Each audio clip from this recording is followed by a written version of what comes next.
Hello friends, नमस्कार। YouTube के आपके अपने इस चैनल में आप सभी का एक बार फिर से बहुत बहुत स्वागत है। आज की इस वीडियो में हम लोग चर्चा करेंगे भारत में मुगल साम्राज्य के संस्थापक जहीरुद्दीन मोहम्मद बाबर के बारे में।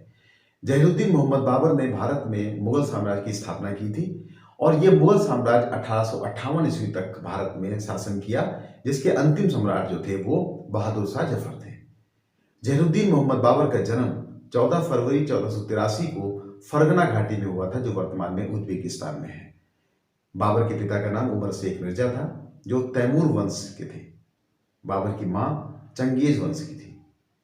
भारत में जब बाबर ने आक्रमण किया, उस समय दिल्ली में इब्राहिम लोदी का शासन था, जो एक अफगानी शासक था और जिसका शासनकाल 1517 ईस्वी से 1526 ईस्वी तक था। उस समय दौलत खां लोदी पंजाब का गवर्नर था। दौलत खां लोदी इब्राहिम लोदी से बहुत नाराज था। उसने बाबर को भारत पर आक्रमण करने के लिए आमंत्रण दिया। उसका आमंत्रण पाकर बाबर ने भारत पर आक्रमण किया।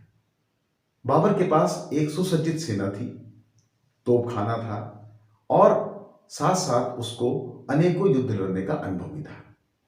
दौलत खां लोदी के आमंत्रण पर बाबर भारत आया और यहां पर पानीपत का प्रथम युद्ध हुआ, जिसमें इब्राहिम लोदी और बाबर के बीच घोर संग्राम हुआ।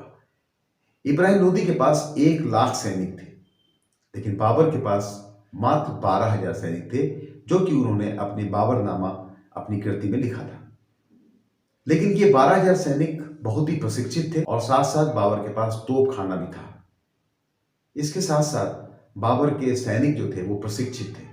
पानीपत के प्रथम युद्ध में इब्राहिम लोदी बुरी तरह परास्त हुआ और मारा गया और इस प्रकार 1526 ईस्वी में बाबर दिल्ली का शासक बना।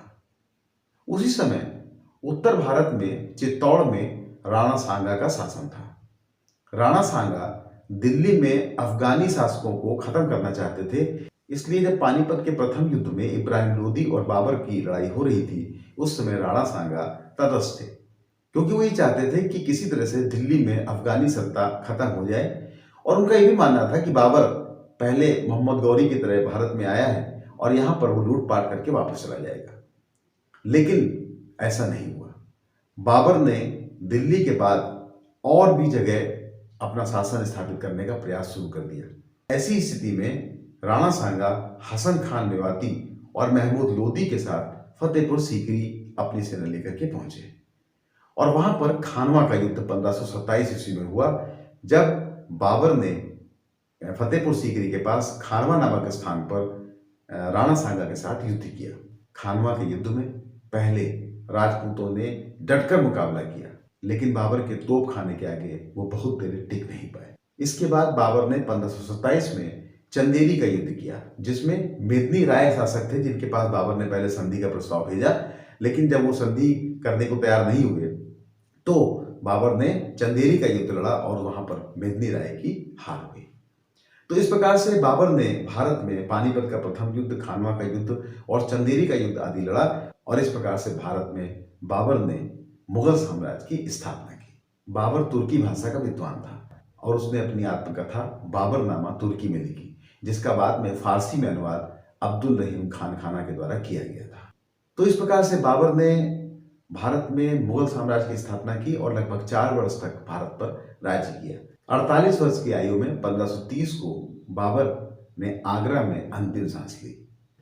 बाबर की मृत्यु के बाद उनका उत्तराधिकारी हुमायूं भारत की राजगद्दी पर बैठा। तो इसके अगले वीडियो में हम लोग चर्चा करेंगे बाबर के उत्तराधिकारी हुमायूं के बारे में। तो इसी के साथ वीडियो को समाप्त करने की अनुमति दीजिए। वीडियो देखने के लिए आपने समय दिया, इसके लिए बहुत बहुत धन्यवाद। जय हिंद, जय भारत।